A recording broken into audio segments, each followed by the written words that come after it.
Hey y'all, so last week I did a video called The Super Simple Guide to Major Chords on the Mandolin. I think it was a super stupid simple guide. I mean, it's so easy once you get the hang of it. And it's one of those things that very few books or people teach. And it really should probably be the first thing you learn on the mandolin. Get your major scale down so you know your notes. You know, C, D, E, F, G, A, B, C, D, E, F, G, A, B, C.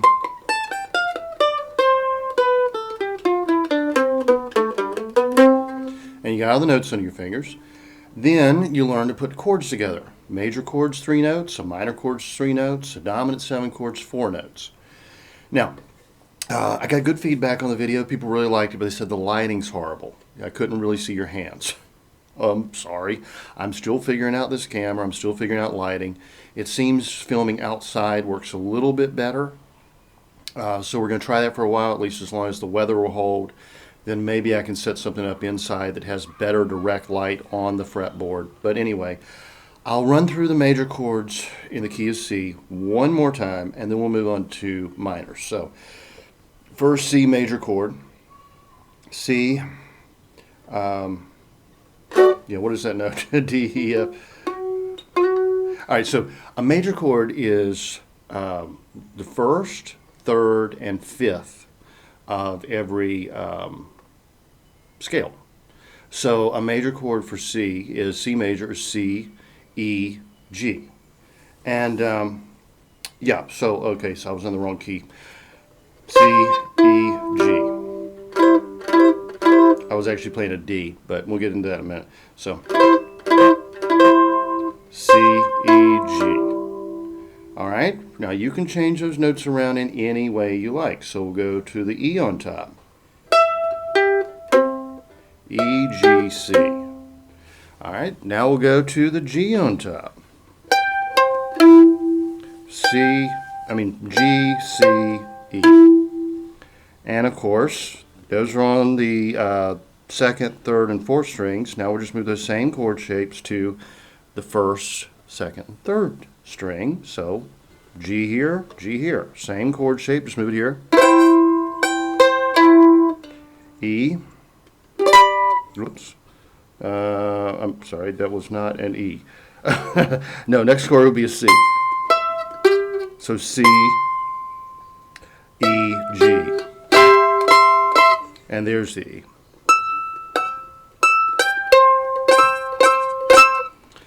They're absolutely movable. They're 3 shapes because it's only a 3-note chord. Now you may say, but what about the bluegrass chop chord, where we're going to put down a finger here on this C string? That's actually C, E, C.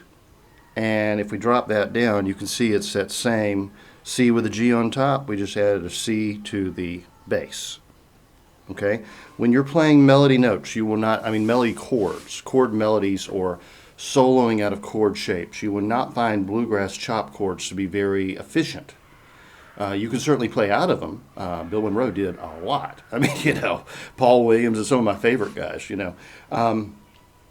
McReynolds, but, Jethro Burns and a lot of the more subtle, shall we say, players that played different genres of music use these chord shapes a lot. It actually comes from the McNeil method written in the 1920s for tenor banjo.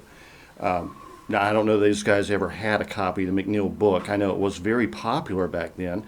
If you watch the Andy Griffith Show, just about every non-bluegrass tune he played came straight out of the McNeil method book. But anyway, I'll just do it one more time. So C, C, C, C. Oops, I did it again. C.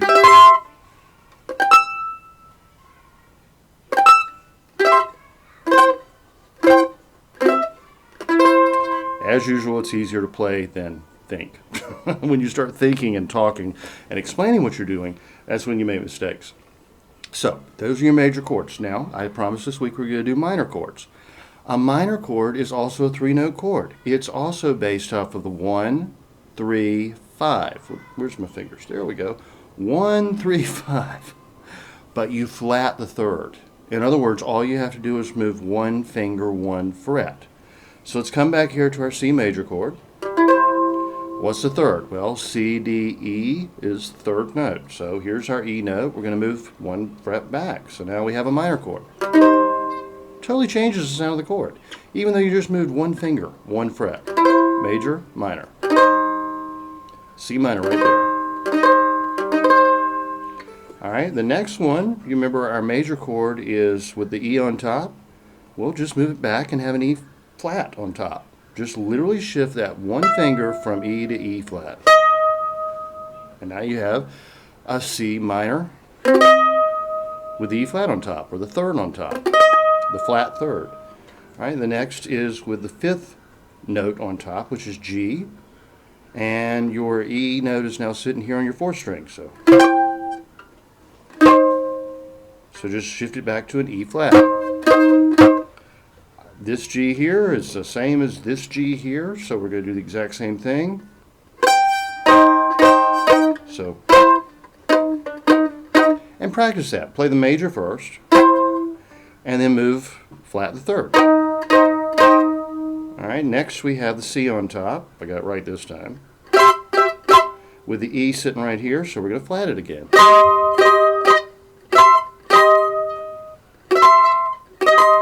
Changes the entire sound of the chord, even though you've only moved one finger, one fret.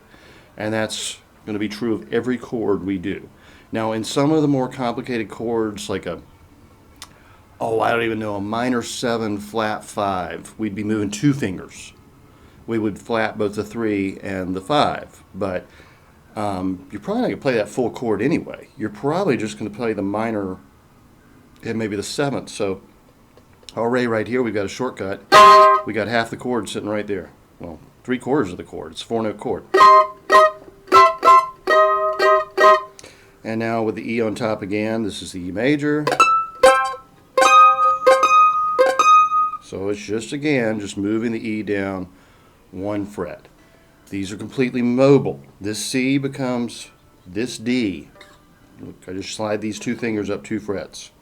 This C minor is this D minor. Of course, I don't want this ringing open. I'm going to put my finger down here to get the A. E, F, G, A, A, B, C. See there, these are all mobile, all over the neck. You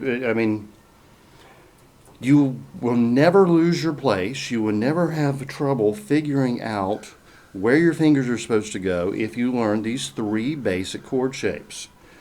C major, C minor. C major, C minor. C major, C minor. C major, C minor. C major, C minor. C major. Now, why is that important? Well, wherever your fingers lay, you know exactly what note comes next in the scale. You can solo, you can leave those notes down of that chord, and you're done.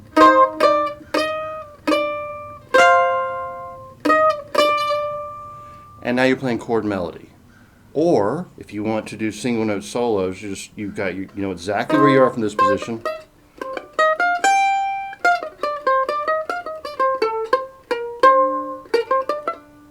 Whatever you want to do. Learning those just simple, basic chord shapes, really what they are, but don't just think of them as shapes. That's the mistake so many people make, is they learn a chord in a shape, an arrangement of the fingers. Don't do that. Think, this is my C note, this is my E note, and this is my G note. Or, this is my C note, this is my G note, this is my E note, this is my G note, this is my C note.